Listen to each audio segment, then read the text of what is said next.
जय मसी सबैजनालाई। विशेष आज म एउटा विषयमा बाँडचुँड गर्नलाई हजुरहरूसँग छु। त्यो चाहिँ के हो भन्दै गर्दाखेरि चाहिँ मिराकल्स, आश्चर्य कर्म। आश्चर्य कर्म विश्वासीहरू हामी सबैजनालाई थाहा छ के हो आश्चर्य कर्म भनेको। मिराकल्स भनेको के हो हामी हरेक क्रिस्चियनहरूलाई थाहा छ। अनि यो मिराकल्स भन्ने वर्ड चाहिँ हामी हरेकलाई मन पनि पर्छ। हामी सबैले चाहन्छौँ हाम्रो जीवनमा, हाम्रो परिवारमा यो मिराकल्स होस् भन्ने है। आज जब येशू ख्रीष्ट संसारमा हुनुहुन्थ्यो, उहाँले जुन मिनिस्ट्री गर्दै हुनुहुन्थ्यो, सुरुमा उहाँले गर्नुभएको मिराकल पानीलाई आज दागमतमा परिवर्तन गर्नुभएको थियो।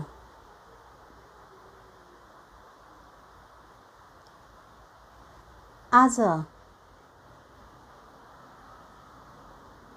यही मिराकल्सको बारेमा भन्दै गर्नुपर्दाखेरि चाहिँ सोसल मिडियामा पनि मैले धेरै यस्तो मिराकल्सहरू देखेँ। किनभने है आज हामी हरेकले नै फेसबुक चलाउँछौँ प्राय जस्तो।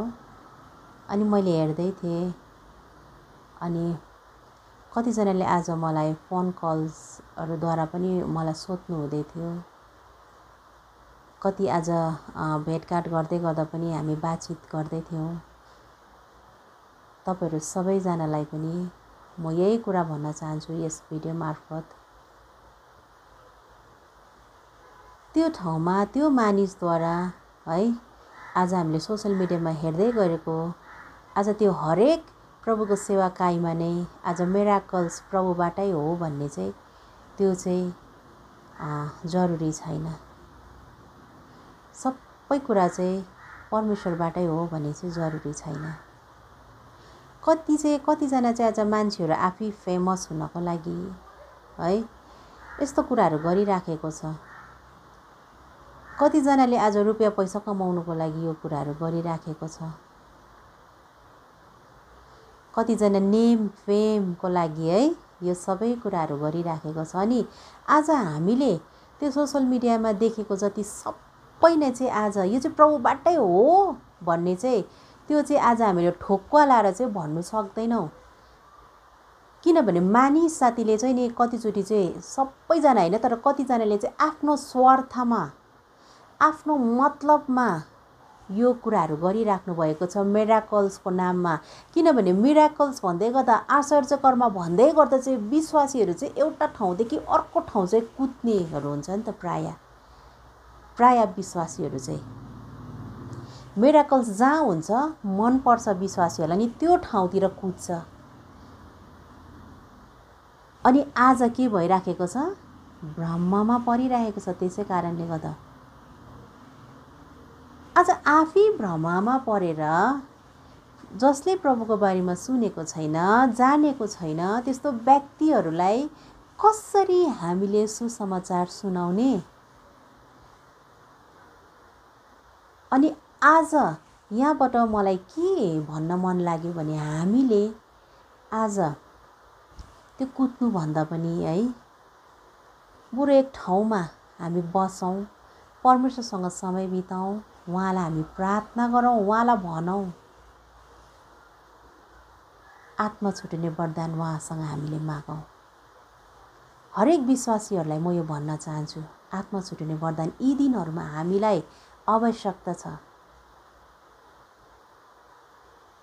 आज आत्मा छुट्ने वरदान तपाईँ नि ममा छ भने नि आज मिराकल्सको नाममा आज थुप्रो ठाउँहरूतिर यो आज उनीहरूले यसरी यो फैलाइराखेको छ नि। यसको पछि हामी लाग्नु पर्दैन। किनभने जब परमेश्वरले हामीलाई त्यो आत्मा छुट्ने वरदान दिनु भएपछि नि हामीले चिन्नु सक्छौँ नि त त्यहाँनिर साँच्चै प्रभुबाटकै त्यहाँनिर साँच्चै नै आश्चर्य कर्महरू त्यहाँनिर हुँदो रहेछ कि मान्छेले त्यहाँनिर आफ्नो स्वार्थमा, आफ्नो मतलबमा त्यो कुराहरू गरिराखेको रहेछ भन्ने कुरालाई हामीले जान्न सक्छौँ। आज यो चाहिँ नि मलाई भित्र लागेको कुरा चाहिँ हजुरहरूसँग सेयर गर्दैछु। हालैमा कतिवटा यस्तो काण्डहरू भयो है, कतिले मलाई फोन कल्सद्वारा बाहिर इन्टरनेसनल कलहरू पनि आए, मलाई सोध्नु हुँदै थियो। त मलाई भित्र नमज्जा लाग्दै थियो। आज यो आत्मा छुट्टिने वरदान चाहिँ नि आज उहाँहरूकोमा पनि भयो है। आज यसरी हामी चाहिँ भ्रमित हुने थिएनौँ, त्यो साँच्चै हो कि होइन भन्दै यस्तो प्रश्नहरू आइरहेको थियो। तर यो प्रश्नहरू चाहिँ हुँदैन थियो नि त हामीमा, जब हामीमा आत्मा छुट्टिने वरदान चाहिँ भएको भयो। अनि आज जताततै मिराकल्स भइराखेको रहेछ भनेर कुद्न पनि पर्दैन। यो मलाई मनमा लागेको कुरा हजुरहरूसँग सेयर गरेको है। सायद कतिलाई गलत लाग्न सक्ला है। म दुई हात जोडेर तपाईहरूलाई चाहिँ क्षमा पनि माग्न चाहन्छु। तर आज मैले यहाँबाट जे कुरा हजुरहरूसँग सेयर गरिराखेको छु नि, यो चाहिँ सत्य कुरा हो। अनि सत्य कुरा गर्दै गर्दा चाहिँ कतिचोटि मान्छेलाई मन पर्दैन, तर म सत्य कुरा भन्न पनि पछि चाहिँ हट्दिनँ।